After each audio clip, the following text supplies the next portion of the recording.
sexto sentido, un miércoles más que nos encontramos y qué miércoles que vamos a tener el día de hoy, ya que estoy conectada, ya leyeron el nombre, así que ya saben con quién estoy conectada, con una persona que hace tiempo tengo ganas de charlar. Él expone cosas en sus redes sociales bastante controversiales, es bastante querido y también es bastante odiado por muchos. Bienvenido a este programa, Javier el Evangelista. Bueno, gracias, Casey. Me encantó esa definición de bastante amado y bastante odiado. Yo creo que la cosa es más odiado que amado, dentro del ambiente. Bueno, está dividida la cuestión, pero sé que generás mucha cuestión como controversial en las redes sociales, se puede decir así, como que generás mucha controversia dentro de los seguidores, de la gente que te sigue, de la gente que te apoya. También sé que hay bastante gente que te apoya, vamos a decir la verdad. Hay muchos que apoyan lo que haces. Sí, me parece que sí, es cierto eso. Lo que pasa es que yo tiendo muchas veces a ver más lo negativo que lo positivo en cuanto a lo que creo en el contenido, no el resultado del contenido. Sí. Entonces ahí me quedo a veces por ahí equivocadamente con esa parte. Pero también hay que entender que al segmento de la población o de la sociedad a la que yo le hablo es un segmento medio complicado, ¿no? El mundo evangélico es muy complicado. Aunque no intento hablarle al mundo evangélico únicamente, pero generalmente es muy complicado. Pero son los que responden y los que responden de manera más picante, el mundo evangélico. O sea, sí, son digamos, los más violentos verbalmente son los evangélicos. Después tenés un montón de... Espera que me salió una publicidad ahí. Después tenés un montón de personas que no pertenecen a ninguna denominación, que no están en la búsqueda de nada y se encuentran con el contenido y dicen, che, bueno, buenísimo, me encanta, o estaba alejado, no creía o quería dejar de creer, o había dejado de creer, perdón, y están como son más amigables. Entonces ese segmento es a veces por ahí el que más me interesa. El otro es muy, muy conflictivo. Claro. Es parte de la ecuación. Es que sí, totalmente. Yo creo que el otro es muy conflictivo porque le cuesta exponerse a una mentalidad que desafía su propia mentalidad y su propia creencia. Siento que cuando una persona está frente a otra que piensa quizás totalmente lo contrario en base a un tema que toda la vida creímos de cierta forma, es ahí donde reacciono y reacciono con esa agresión, ¿no? Que no tendría que ser así. Pero Yo pienso exactamente igual que vos. Creo que esa es la explicación correcta. O sea, a mí me explicaron algo de una manera. Sí. Y no acepto que alguien me lo explique de otra manera. No importa si tiene razón o tiene sentido, o parece que no me está explicando nada, me está proponiendo que por ahí hay otra posibilidad de pensarlo. Claro. Y que lo busquemos juntos. Entonces no le gusta, lo rechaza y ya está. Es muy violento a veces el rechazo que hay a esto de las nuevas ideas o las nuevas formas de expresar. Incluso hasta de expresar, ¿no? Porque hay videos donde la gente dice, esto es una herejía, o cómo está explicado o hablado, o porque usa tal o cual efecto. Pero bueno, es parte de exponer. Y lo que generan las redes sociales, ¿no? Que ahora todo el mundo estamos todos más cerca.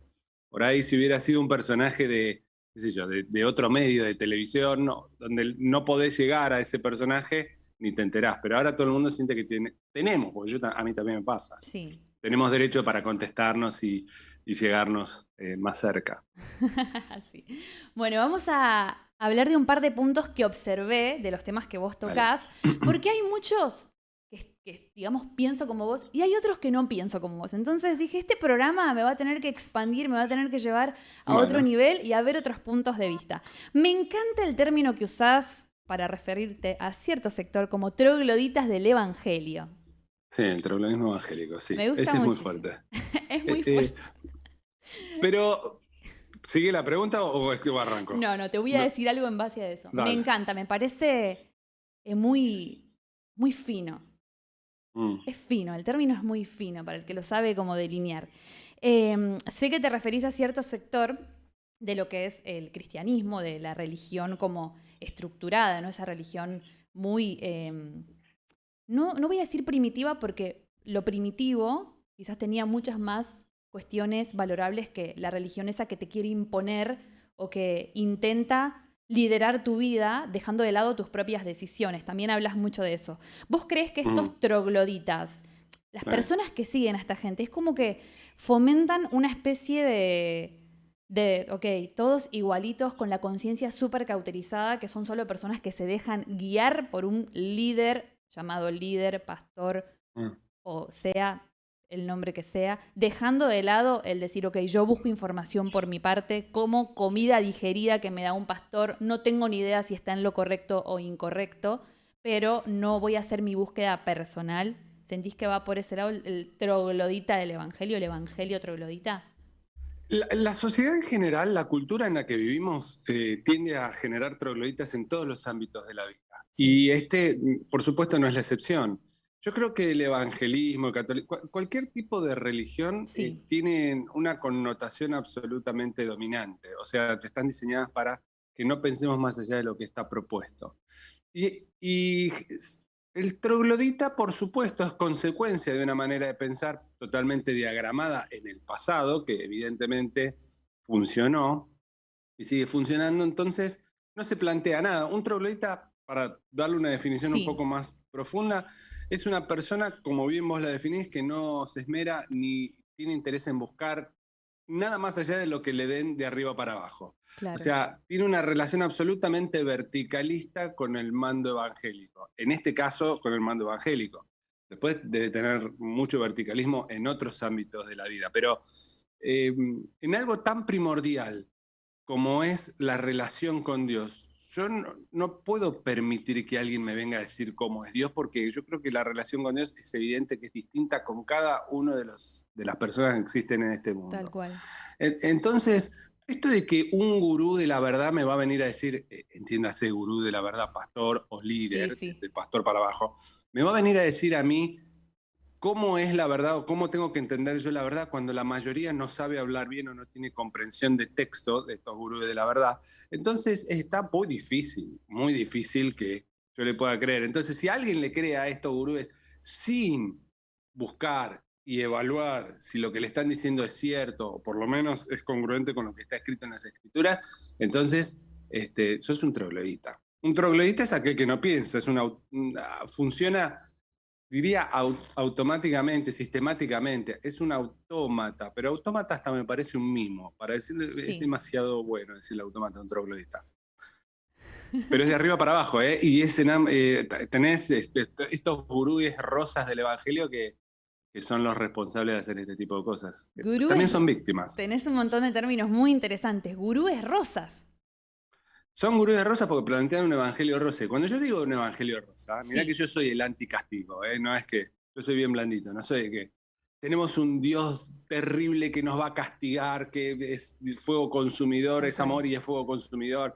Y digo todo este tipo de cosas para asustar a la gente. Te voy a decir algo que me decían a mí. Yo me arranqué con la búsqueda de todo esto y a conocer a Dios a los 18 años. Y me acuerdo que una de las personas de la congregación, porque yo era medio un barrilete, sinceramente. Mis primeros años era muy barrilete, como que no me adaptaba mucho a lo que me enseñaban, a lo que, ¿no? En la iglesia. Cuestionaba mucho todo, como era bastante rebelde. Entonces me decían, mirá que Dios te va a traer con cuerdas de amor o con fuego consumidor, me decían. Claro,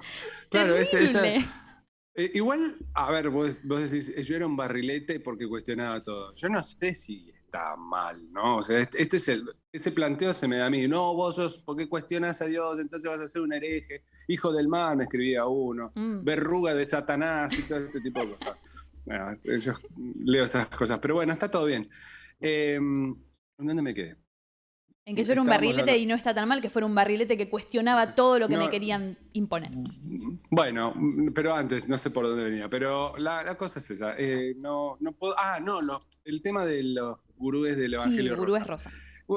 Los gurúes rosas son todos estos que te venden una solución instantánea a través del evangelio, ¿no? Sí. Usted no va a sufrir nunca más. Eso sí, tiene que cumplir con ciertos requisitos, que es venir, cumplir con los pactos, la cuestión financiera, por supuesto, es una de las primeras, y después con la línea de jerarquías o líneas de mando. O sea, esto es incuestionable. Usted tiene que formar parte de esto, aceptarlo y promoverlo. Sí. Y otra de las cosas que tenés que hacer, el tercer paso, sería el de mal ejercer la interpretación de ir y predicar el evangelio a toda criatura. Usted se va a transformar en un vendedor limón, como si en vez de vender un plan de ahorro previo de un Sí. auto, no sé si existe todavía eso en Argentina, Sí, existe. o vender medicina privada a presión, usted va a salir a vender el evangelio y los va a traer acá, que es donde usted, valga la redundancia, experimentó bendición. Entonces se transforma en un sistema de venta piramidal de fe, de rosa, de bienestar. Claro. Salga a vender bienestar a todos los demás y dígale lo bien que está usted. Y si no se siente bien, es porque hay algo mal en usted. Entonces, no está entendiendo el evangelio. Y usted tiene que tratar de ser parte de esto, hágame caso a mí, para que todo le vaya bien en la vida. Usted sea próspero, usted tenga una familia y todo lo que enmarca ser próspero, Sí. ¿no? Lo que entendemos, ¿no? Somos hijos del confort todos. Entonces, una vez que entendemos que somos hijos del confort, también podremos llegar a la conclusión de que somos muy manipulables cuando estamos débiles en algún momento de nuestra vida y no logramos ese confort deseado. Y aparecen estos gurúes del Evangelio Rosa, ¿no? Que nos venden el bienestar. Fabián Diendo lo define como el Evangelio del bienestar, que todo Sí. va a estar bien. Bueno, la realidad es otra, pero la vida tiene un montón de sinsabores y altibajos que son inevitables. Entonces yo voy en contra de todo este tipo de cosas y Sí. por supuesto a nadie le gusta, ni a los líderes del Evangelio Rosa, ni a la gente en común, a la gente de a pie. Claro, ni a los que siguen, digamos, ese evangelio. Por supuesto, porque yo también en algún momento estuve en ese lugar, ¿no? Decir, che, bueno, ahora me va a ir todo bien, ya encontré la solución a todos los problemas de mi vida, tengo la gallina de los huevos de oro agarrado por la cresta. Se acabó. Bueno, no sé si las gallinas tienen cresta, pero digamos que, supongamos que... El gallo, ¿no? Los gallos, bueno, no están de gallo, El tengo gallo. agarrada. Sí, eso, tengo el gallo agarrado por la cresta y todo me irá bien. Y no, yo recuerdo haber tenido experiencias, o sea, yo recuerdo haber pensado, te estoy hablando hace 25 años, soy un poco Sí. más grande que vos, ¿no? Pero cuando tenía 20, sí, ponele, 20 años, decir, bueno, ya está, si alguien se enferma de cáncer, lo único que hago es le pongo las manos, oro, en el nombre de Jesús te reprendo, cáncer malo, y te fuiste, y ya está, y lo solucioné, entonces somos inmortales. Claro. Y recuerdo una vez haber encontrado una paloma que le pegó un auto que venía adelante, y dije, esta es la mía, es el momento de orar. Esta paloma se salva en el nombre de Jesús. No, y se murió, 3 veces más se murió la paloma. Y yo me quedé, pero si tengo poder, ¿cómo si yo tengo poder y puedo reprender y las huestes salen corriendo? ¿Cómo esta paloma no sobrevivió? Y no sobrevivió, No. se murió. Chao, fue. Entonces, a partir de ahí me empecé a repreguntar un montón Claro. de cosas y a replantar. Llevo 15 años, ¿no? Claro. Pero bueno. Creo que la idea de todo es cuestionarse. Para mí es muy importante cuestionarme. Yo cuestiono mucho, pienso mucho. Mi esposo siempre me dice, ay, vos todo el tiempo pensás y pensás ideas y pensás diferentes puntos de vista. A mí me encanta como poner en tela de juicio un tema en cuestión. Y también poder escuchar a alguien que no tiene mi mismo pensamiento en base a algo. Me diste mucha data. Vamos a frenar acá porque te quiero hacer un par de preguntas. Vale. Hablaste acerca de esa cosa un poco impuesta que te dan de ir y predicar el evangelio, ¿no? Que es bíblico, ¿no? Es recontra bíblico. Y lo comparaste un poco con esto de los esquemas piramidales, como vender un evangelio de fe y bienestar. Ahora, el ir y predicar el evangelio es algo que creo que todos hacemos en el día a día, solamente con nuestro estilo de vida se supone que estamos predicando a Cristo. Está, claro. ¿O no? Se supone que no tenemos que salir con un tratadito a la calle a invitar gente al evento de la iglesia. Pero eso está claro, lo que pasa es que por eso yo hice la aclaración. En esta descontextualización del mensaje vos tenés que salir clara y la mala interpretación, hacer una venta piramidal de la fe y del bienestar. Cuando en realidad, siendo uno predica el evangelio, porque no podés convencer a nadie de palabra. O sea, yo de palabra te puedo convencer. Yo convencí un montón de personas de palabra hace 15 años atrás y muchos han seguido y otros no, pero en realidad no iban por la palabra, iban por lo que veían cotidianamente en mí. Entonces decía, che, yo quiero ser como este tipo. No quiero ser como este tipo, pero quiero estar parado frente a la vida de la manera que está parado este tipo. No le importa nada. Entonces iban, pero se encontraban que no podían obtener eso. Y terminamos siendo amigos, terminaron siguiendo en el evangelio, pero lejos de la institución. Entonces, ir y predicar el evangelio, hay que poner todo en contexto y en perspectiva, toda la Biblia. Y cuando la vas poniendo en contexto y en perspectiva, muchas cosas no favorecen, que esta es otra batalla, a la institución organizada. Claro. Y ahí se pudre todo. Y ahí cuando se pudre todo, te quiero preguntar acerca del diezmo. Para que se pudre todo. Ese es el eje del cristiano de hoy en día. Totalmente. Te quiero preguntar acerca de eso, porque hablas bastante, tenés unos videos que hablan del diezmo que fueron muy, muy picantes, porque desafían un montón de cosas que quizás la iglesia del día de hoy sostiene, ¿no? Ahora, yo tengo un punto de vista distinto, porque yo creo que si pertenezco a una comunidad cristiana, a una congregación, que sé que tiene un montón de gastos cuando hablamos de el lugar físico y un montón de cosas que hace a nivel social. O sea, te hablo de una iglesia sana, una iglesia activa, que tenga actividades, que esté ayudando a la comunidad y bueno, todo lo que sabemos de una iglesia, congregación sana, activa del día de hoy. Creo que ese aporte que yo puedo hacer, sea el 10, el 5 o una ofrenda o lo que tenga para dar, aporta a que eso siga funcionando. Si yo quito el diezmo de todas las congregaciones, vamos a suponer que, nadie más aporta a ninguna congregación, ¿se viene todo abajo o no? ¿Cuál sería tu punto de vista? Porque ahí es donde yo digo, no sé si yo pienso, al igual que vos con el tema del diezmo, creo que es algo que funciona, en mi creencia. Yo le cambiaría el nombre, ¿no? Porque el diezmo lo que genera es hay una carga de responsabilidad espiritual y de no cumplimiento con Dios en caso de que no lo pueda hacer. Claro. Tal vez una colaboración. Lo que pasa es que la colaboración no implica sistematización. Entonces es toda una cuestión de comunicación. Entiendo perfectamente lo que decís porque yo ayudo un montón de congregaciones y yo, no sé si la palabra son obras, pero asociaciones que se encargan de paliar el hambre. Claro, fundaciones quizás. Fundaciones, Sí, tengo varios amigos, tenemos varios proyectos nosotros donde trabajamos y no está enmarcado no está encuadrado dentro del marco del diezmo, ¿no? De las sistematizaciones, que yo lo hago para que a Dios le guste. Tal cual. El tema es la presión psicológica que genera esto en la mayoría de los lugares, que a través de esto yo lo estoy apretando a Dios contra la pared, lo estoy agarrando a Dios, y entonces Él me tiene que cumplir a mí porque yo estoy cumpliendo con mi billetera. Y como el saber popular evangélico dice que lo último en convertirse es la billetera y que cuando se convierte en mi billetera yo ya tengo acceso ilimitado a las bendiciones del cielo, si vos no me cumplís a mí, me está fallando porque tu palabra diría, según lo que me explicó otra persona, siempre desligándonos de las responsabilidades, que se van a abrir las ventanas del cielo y yo tengo que tener absolutamente todo lo que a mí se me canta porque yo cumplí con esto. Claro. O sea, hay una psicología dentro de toda esta historia del diezmo encubierta donde mucha gente no nos hacemos cargo, muchas personas no nos hacemos cargo. Estoy de acuerdo con lo que vos planteás.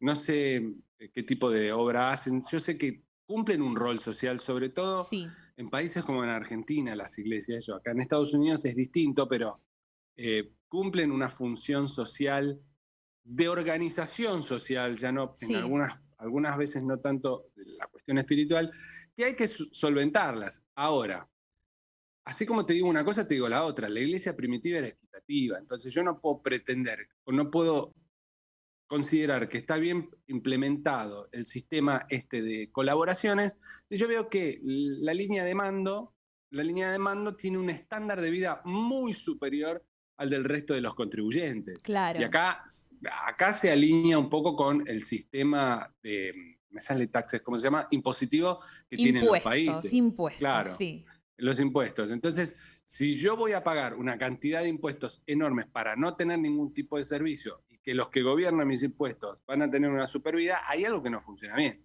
Y esto se copia literalmente igual a la iglesia, al formato de la iglesia. Sí, totalmente. Es el mismo formato. Es idéntico. Entonces, mi planteo va por ahí. Si yo lo estoy utilizando como arma coercitiva, y entonces ya estoy teniendo un problema grave, que es la mayoría de los templos. Porque yo no veo, los pastores no viven de la misma manera que vive el contribuyente de la iglesia. ¿Entendés? Entonces, ¿cuál es el límite? Porque, a ver, yo trabajo ahora, en este momento, trabajo en una organización gubernamental donde hay veces que, está bien que el contexto es distinto, por la cantidad de habitantes que hay en el área, cuando pagan sus impuestos, sobreabunda el dinero. Y por más que nos pongamos a cumplir las tareas que hay que hacer, qué sé yo, asfaltado, sigue sobrando el dinero. Sigue sobrando. Entonces, bueno, yo después te paso mi cuenta, a mí me va a venir bien los dólares. No, pero no es mío el dinero es comunitario. Está bien, está bien. Dejémoslo en la comunidad entonces.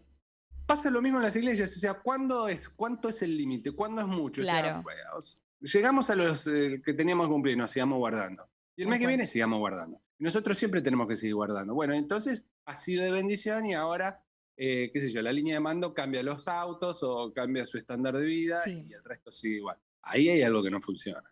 Claro, totalmente. Esa es mi percepción. O sea, es mucho más complejo que el diezmo sí, el diezmo no. Claro. Primero que mi interpretación es que está en la Biblia, que esté en la Biblia no quiere decir, porque la gente te dice, es bíblico. Sí, no, está en la Biblia. Ahora, decir que es bíblico impone una carga de cumplimiento más allá de la razonada, no tiene nada que ver. O sea, que esté en la Biblia no quiere decir que sea una obligación estricta. En primer lugar. Segundo, que no habla de que sea una obligación. El diezmo, si querés, nos ponemos a debatir teológicamente, era para otras tribus, la tribu de Leví, para los levitas. Bueno, era otra cosa totalmente distinta. Y se tiende a utilizar pasajes del Antiguo Testamento en el Nuevo Testamento. Entonces, lo que me conviene del Antiguo Testamento, lo agarro. Agarrémoslo. Esto me sirve, esto lo agarro. Ahora, la condenación no, porque vivimos en el Nuevo Pacto. Claro. Entonces pongámonos de acuerdo, ¿cómo vamos a interpretar la Biblia? La vamos a interpretar como se nos canta, porque sigue siendo fantochada como la vida misma. Claro. No es lo que a mí me conviene o no me conviene. Y también en esto entiendo que hay mucha gente que por ahí no está anímicamente fuerte cuando cae en estos lugares, como se llaman las iglesias, que a mí me ha pasado. Y también tenés el cuestionador de todo, pero digo, y cree todo lo que se le dice y ya está, y no cuestiona nada, y es nuevo, y se siente sapo de otro pozo, entonces terminás haciendo lo que hace todo el mundo para no tener problemas por la presión social que ejerce sobre vos, todo este tipo de cosas. Entonces yo veo que es un arma coercitiva, por eso estoy muy, muy enojado con esto. Buenísimo, me encanta ese enojo, es buenísimo. Voy a seguir con este tema porque das mucha data, Javi, vos me tirás de todo en 5 minutos, me llenas de información, que está buenísimo. Siguiendo con este tema, perdón, de lo que es el diezmo, de lo que son los aportes, contribuciones, como lo llamemos. Comprendo también eso que decís, creo que pasa muchísimo que la línea de mando, como decís, pastores, tienen un estilo de vida casi siempre bastante distinto. Pero también yo creo que el diezmo tiene que ser algo no por obligación e imposición, sino por convicción de, ¿se entiende? Yo doy porque quiero dar y no porque voy a esperar recibir una contribución celestial o que alguien venga y me dé un cheque en blanco, ¿se entiende? Sí, pero y eso lo haces cuando entendés que se trata de otra cosa.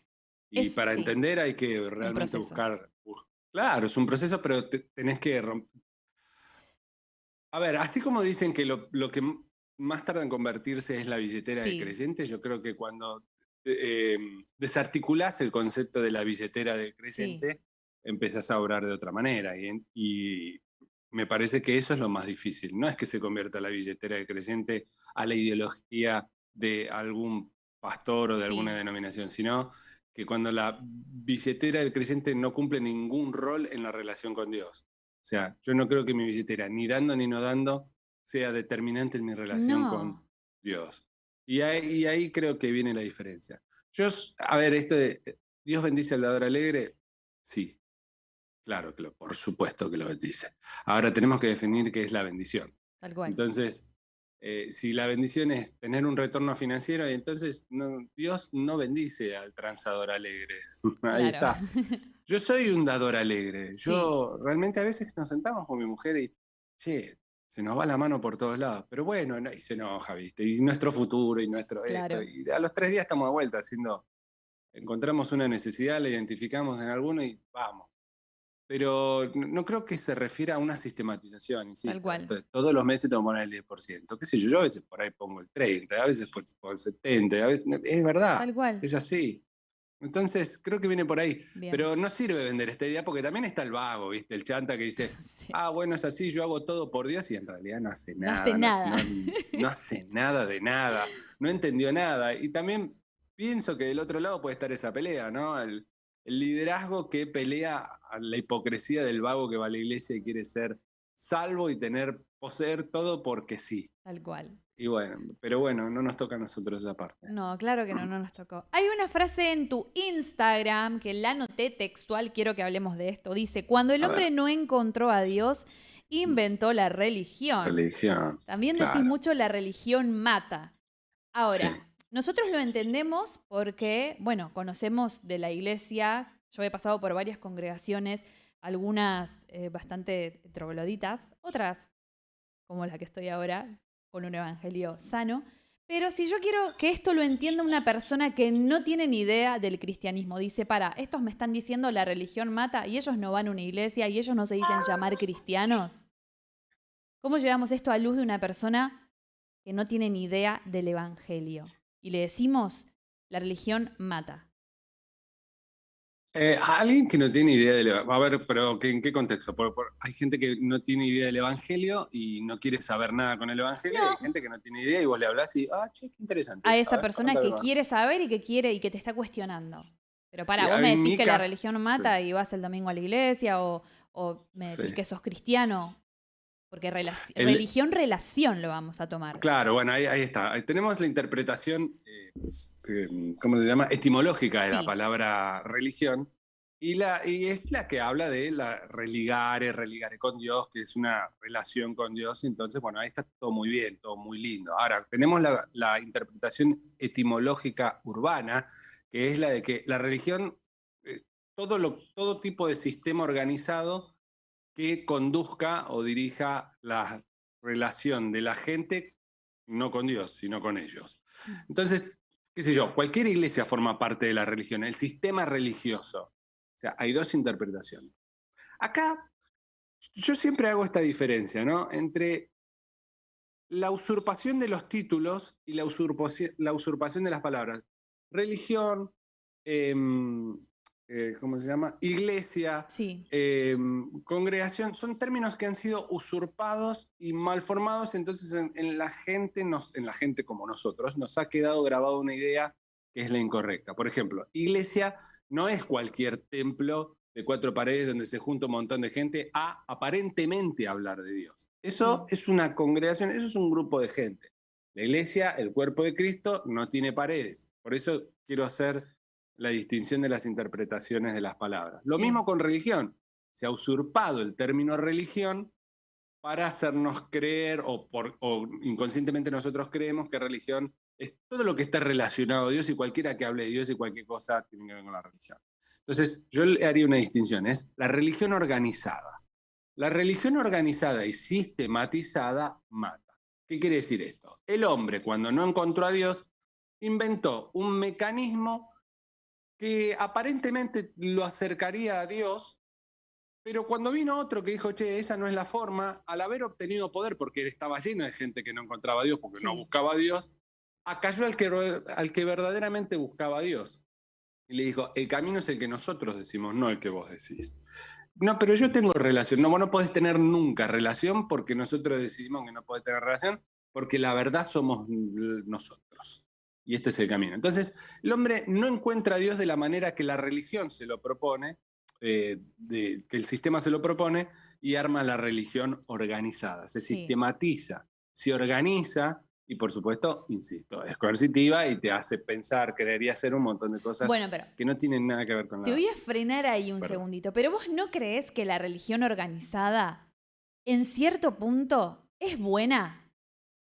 No la que te impone, porque quiero hacer una diferencia, no la que te impone y te obliga y te da una serie de reglas que tenés que cumplir para poder pertenecer, sino la religión como, ok, yo voy y me congrego en una iglesia, por ejemplo. Es que yo tengo, o sea, la iglesia, ¿qué es iglesia? O sea, porque yo he conocido iglesias, templos, voy a llamarlo de esta manera para poder hacer la diferenciación. Bien, templos. He conocido templos menos malos, con gente que trabajaba, pero siempre existe esta cuestión adentro de egos y celos, y yo sé más, y yo recibo más, y vos no podés recibir, y aquel no puede porque mirá lo que hace y lo que no hizo, y no está bien, qué sé yo, por ejemplo, con sus diezmos y un montón de cosas, ¿no? Entonces, es una caja de juzgadores seriales, una organización interna de juzgadores seriales donde hay algunos miembros de la iglesia, porque hay, encubiertos que tratan de hacer algunas cosas, pero no es la iglesia por definición. La iglesia por definición no tiene locación.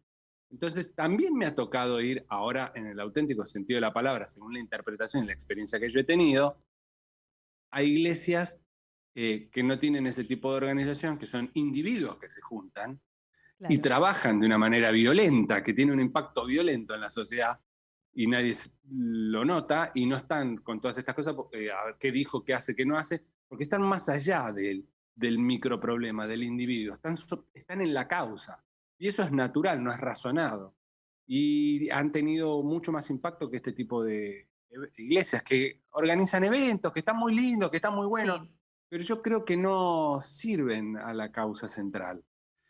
Digo, a ver, hay iglesias organizaciones que hacen eventos donde van personajes muy conocidos dentro del mundo evangélico y no sirve de nada, porque es un asidero de gente que cree y que no cree que son cristianos y que ir a esos lugares los va a hacer más cristianos o va a estar más cerca de Dios. Claro. Ahora, quiero preguntarte algo.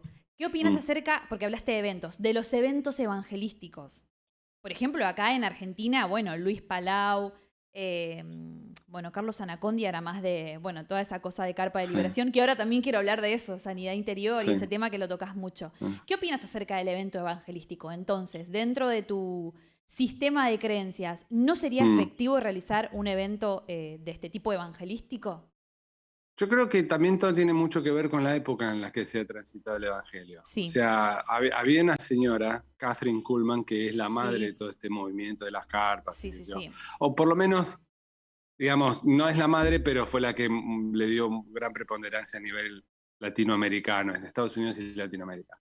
Que a mí me encanta, o sea, no vive más, pero me encantaba verla y ver todo este tipo de cosas, pero también entiendo el tiempo en el que se daba, ¿no? Hoy tenemos otros medios y otras herramientas y no es necesario que estos conglomerados y estas carpas y todo este tipo de cosas.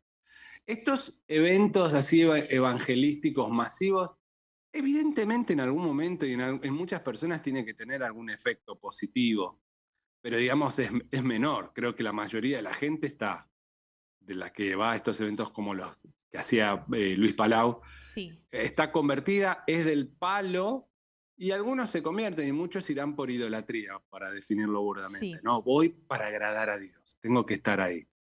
No sé si generan un gran impacto en la mente de la gente. Realmente no creo que sirvan de mucho, pero es algo más. No digo que hay una sola forma, es algo más. Para mí lo más efectivo es el one-on-one. O sea, es que sí, siendo. Totalmente. Es que en realidad es lo que define tu vida como cristiano, el día a día con Dios, no el evento o el ir a la iglesia. Obviamente yo voy a la iglesia porque tengo una comunidad de personas, de amigos, tengo el servicio ahí y bueno, siento que es como, estoy formando parte de una comunidad cristiana que está siendo súper proactiva a nivel social, no solamente dentro de las cuatro paredes de la iglesia donde nos estamos congregando. ¿Qué iglesia vas? Hillsong, Buenos Aires. Ah, Hillsong, sí. Yo chateé un par de veces con... Ayúdame el nombre del pastor. El de Campus, Nato Anacondia, el general Cris Méndez. Con Cris Méndez, chateé un par de veces, sí. Bueno, me encanta que hayan chateado. Lo tendremos próximamente acá en uno de los programas que está ahí. Estamos viendo. Así que bueno, digamos, yo pertenezco a esa comunidad y no la dejaría, no la cambiaría. Pero si sigo tu punto de vista, el pastor tendría que ser simplemente una persona que puede usar diferentes medios para predicar, pero que no debe tener un lugar sistematizado donde la gente vaya. ¿Cómo se haría entonces? Todo depende de la visión, no es una palabra que a mí me guste, por eso hice un espacio, ¿no? De la visión la visión que tenga esa persona, o sea, voy a hablar en claro. La visión que tenga el líder es muy importante a la hora de implementar el sistema. Ahora, hay una cuestión de repetición sistemática, porque también se da un fenómeno con el tema en el Evangelio, que es el feudalismo evangélico, que es mi papá era pastor, entonces yo voy a heredar, claro, y el feudalismo evangélico genera este tipo de cosas. Pero se da el feudalismo porque es un buen negocio. Si no, no se da el feudalismo. Porque yo conocí hijos de evangelistas que se cortaron solos y salieron te estoy hablando acá en Estados Unidos, Sí. salen solos a la vida, agarran un motorhome y ¡pum! Arrancaron y creen que ellos tienen que... A lo Hernán Danolfo, que es un influencer amigo mío que hay en las redes. Bueno, realmente lo creen y salen de esta manera y tienen muchísimos resultados, o un muy buen resultado a la hora de hacer un análisis y una evaluación. Hay otros que creen que tienen que tener este tipo de megacongregaciones. Bien. Digo, a ver, la visión de Hillsong. Bueno, creen que a través de la buena música es muy cool, es muy lindo. Realmente yo, cuando iba a las iglesias, deseaba y anhelaba ir a una congregación del estilo de Hillsong, porque veo que tienen otro tipo de approach a la realidad, al evangelio. No todo es pobreza, dolor, sacrificio, todo feo, ¿entendés? Sí. Hay gente que viene de otros contextos y necesita que se le hable en otro contexto. En eso estoy plenamente de acuerdo. O sea, no podemos hablar lo que se habla en la casa del niño, en un lugar donde no tienen agua corriente, que lo que le vas a hablar a la gente de Hillsong, que vive, creo que en zona norte. Sí. Entonces, tiene otras exigencias intelectuales que hay que proveérselas. En eso estamos de acuerdo. Sí, totalmente. Es que yo siempre dije, hay iglesia para cada tipo de persona, para cada tipo de cultura y para cada tipo de cristiano. Y uno va también a donde se identifica, a donde yo me identifico como quién soy yo, pertenezco acá. Todavía acá en Argentina hay iglesias donde, por ejemplo, no puedes escuchar música secular porque es pecado, tenés un tatuaje y te vas al infierno, no, ponete una pollera larga, un pantalón, viste, ese tipo de cosas que vos decís, todavía sigue existiendo eso, pero debe haber gente que le funciona porque la iglesia está llena de gente. Y son problemas de fondo y no de esencia. Pero digamos, es intrascendente esa parte. Yo lo que digo, a ver, hay un tipo de iglesia para cada tipo de persona, el mensaje sigue siendo siempre el mismo. Después hay formas como o la iglesia que acepta o que no se plantea porque alguien tiene un tatuaje, como la iglesia que ni se plantea o exige que vayan las mujeres con la cabeza tapada. Claro. ¿No? Digamos. Pero bueno, eso queda en cada uno. Si realmente llega a Dios, ya es un tema de cada uno. Tal cual. Vamos a hablar último tema. ¿Cómo estamos de tiempo, Lauti? ¿Te gusta lo que estamos conversando? Vamos súper bien. No lo puedo ver a Lauti, por ahí Lauti, está haciendo así. No me gusta. No sale en cámara Lauti, pero él siempre me da su devolución de cada persona que pasa por el programa. Un genio. Lauti, por ejemplo, no es cristiano, trabajamos acá juntos en el programa y me encanta porque él me hace ver un montón de cosas que yo quizás no veo porque estoy en el cristianismo desde los 18 años, tengo 34. Y hay cosas que él me plantea que me encantan, porque digo, mira, tiene razón con ese punto de vista. Tiene razón eso que me está diciendo Lauti. Me encanta. Decretar, declarar. ¿Qué pasa con el término? Y vamos a cerrar con esto. Decretar, declarar. Nos metieron en la cabeza mucho el declarar por eso que estás queriendo, por la bendición. Declaralo en el nombre de Jesús. Se sigue diciendo en las iglesias, yo lo declaro en el nombre de Jesús. ¿Dónde está eso? No está en ningún lado. Biblia, no está en la cabeza. Porque yo no lo vi en la Biblia. Pero no existe, por eso podríamos decir, eso no es bíblico. Está en el inconsciente colectivo fantasioso de la gente. En esa Biblia sí, la Biblia sanatera, está al pie de la letra. Usted declare, decrete que va a suceder. No entiendo por qué. Ahora, me encanta porque los pastores declaran, decretan y profetizan cosas que no son ni serán. Claro. Fuera de todo, sin ningún gollete, fuera de todo contexto, pero criticamos al budismo y a todas estas religiones nueva era, donde el pensamiento, y tienen pensamiento positivo y que si vos lo pensás va a suceder. Entonces, los matamos, decimos que son de Satanás, pero hacemos lo mismo, declaramos y decretamos cosas que no existen, que se nos ocurren a nosotros.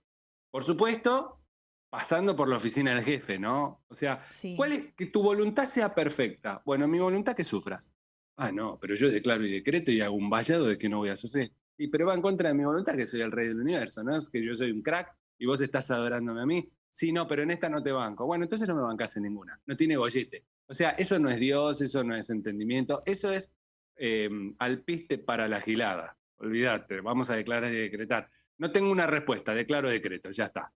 O vino un espíritu y me dijo que es lo mismo, todo mal. Tengo que reconocer que yo he usado mucho el declarar y decretar porque lo escuché de un predicador un predicador de Estados Unidos, de Houston, Texas, creo que está en Texas, Joel Austin. Los peores. Los peores. ¿Vos en qué estado estás? ¿Dónde estás vos? En Miami. Ay, en Florida. Miami, mi corazón está ahí, mi familia, parte de mi familia está allá, mis hermanas, mis sobrinas, las amo, mis mejores amigas están en Miami. Así que parte de mi vida, de mi historia está ahí. Bueno, volviendo al tema, lo escuchaba mucho a él diciendo, escribí tu carta, decretando, declarando, y yo tengo que reconocer que hice mi carta, sí. La leía todos los días, la decretaba todos los días, y en un momento dije, ¿esto está en la Biblia? Y dije, no está en la Biblia, ¿qué estoy haciendo? Pero, Casey, a ver, yo llego a estas conclusiones después de haber hecho todo lo que critico. No sí. Es porque soy un iluminado, ay, voy a criticar todo, porque a mí se me ocurre, porque se me reveló. No, yo pasé por todas, la de los pactos dolorosos, la de hacer declaraciones, decretos, imposición de manos. O sea, hice de todo y no funcionó nunca nada. Claro. Y no solo en mí, sino que en todo el entorno. O sea, viste por abajo, che, esto no funciona, che, esto no pasó, che, esto no es así. Claro. ¿Qué están diciendo? Entonces, es evidente que, bueno, entramos en un sistema que nos conviene en algún momento para sentirnos mejor, pero después nos vamos dando cuenta cómo es, papá. Sí, no existe declarar ni decretar, es un chamullo marca caña. Bueno, todavía hay gente que lo defiende. Que lo ejerce. Y que lo ejerce totalmente. Y bueno, sí, está bien, qué sé yo, pero no es cierto. Es como negar la gravedad, o sea, me parece que no es cierto.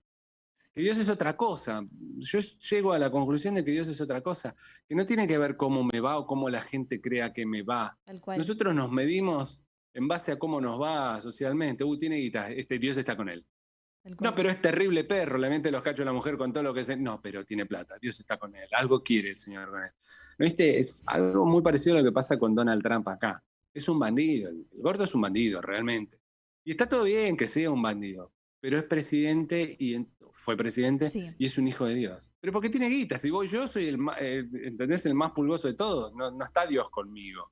Claro. Pero le fue bien, es la realización material de los ideales de la sociedad. Tiene millones de dólares y hace lo que quiere, y entonces es un hijo de Dios.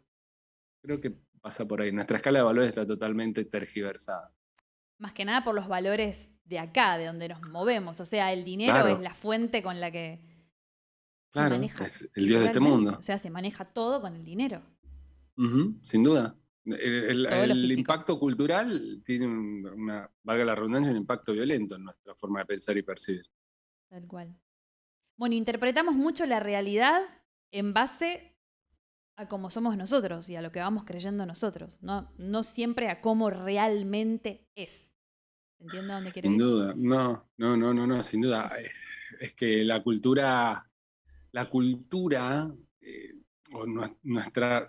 medio en el que nos movemos tiene mucha influencia en lo que creemos y a su vez creo que religiones más fuertes que la evangélica, organizaciones más fuertes que la evangélica, también han cumplido un rol importante en la formación de la cultura. Por ejemplo, yo creo que el catolicismo ha formado mucho de los valores, buenos o malos, generalmente malos, que tenemos en la sociedad contemporánea. Entonces, creo que partimos desde esa escala para evaluar otras cosas. No sé si me explico, ¿se entiende? Sí, se entiende. Si no se entiende, te lo explico de vuelta. Después me lo mandaba por WhatsApp. Bueno, no entendí nada. No, lo explico de vuelta porque por ahí me fui por la tangente.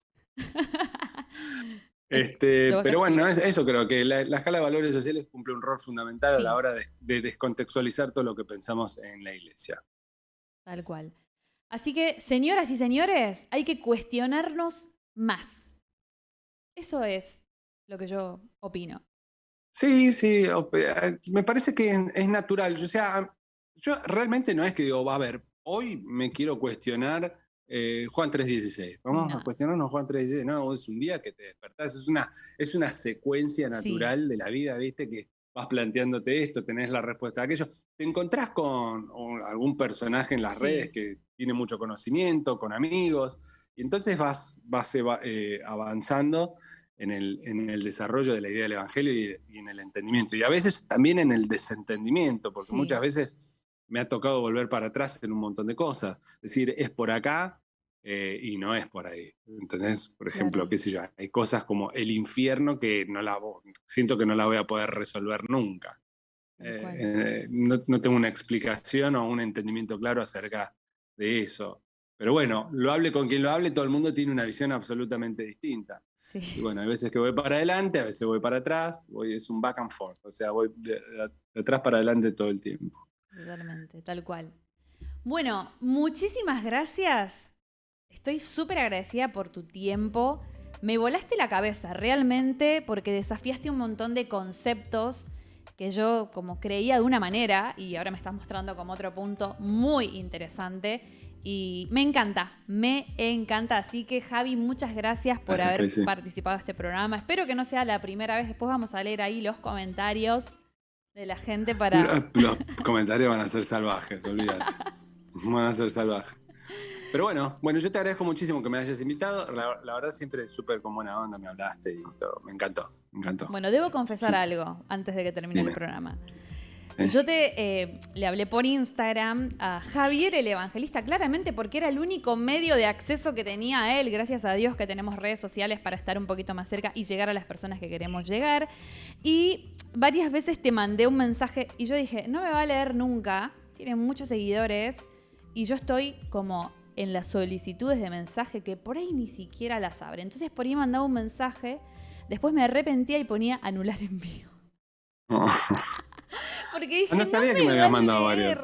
Pero igualmente nunca esos mensajes no los había llegado a leer. Hasta que apareció el sticker de preguntas y dije, esta es la mía porque si está diciendo que va a responder un par de preguntas, le tiro ahí que lo quiero entrevistar.